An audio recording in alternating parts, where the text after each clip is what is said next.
सॼे मुल्क जी मेहर में भी 14 अगस्त जश्न आज़ादी के हवाले से तैयारियों ज़ोर शोर से जारी। ख़रीदारी ला आयल ॿारनि ऐं दुकानदारनि जी अवामी न्यूज़ से ॻाल्हि ॿोल। 14 अगस्त जी तैयारी लगी पई ने, महंगाई भी घणी आहे, उन करे ख़रीदारी जो शोर भी घटि आहे। असां सामान दिल सां घुरायो आहे, माण्हुनि जी आहे कपिड़ा वपड़ा वठनि था, सामान वठनि था। अॼु भी नओं स्टॉक अची वियो आहे, ॿाहिरां पुराणो स्टॉक आहे उहो भी हले थो पियो, नओं स्टॉक घुरायो आहे। महांगाई घणी आहे ऐं असांजो रैलियूं भी निकिरनि थियूं। डेली असांजी मैडम आहे जेकी उहा कल्ह चई वई आहे त 14 ॾींहं ई असांजी रैलियूं निकिरनि। महांगाई ऐं उन करे हिसाब सां सेल थोरी घटि लॻी पई आहे। असां सभिनी शहरनि खे इहो ई चवंदासीं त बाइकाइदे शौर असां 14 अगस्त मल्हाईंदा।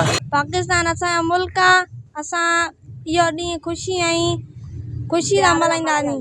पाकिस्तान असांजो मुल्क आहे, असां 14 अगस्त ॾींहुं ॾाढी ख़ुशी ऐं जश्न सां मल्हाईंदासीं। सब्सक्राइब कयो अवामी न्यूज़ HD के ऐं ताज़ा तरीन ख़बरुनि लाइ ॾिसंदा रहो अवामी न्यूज़ HD।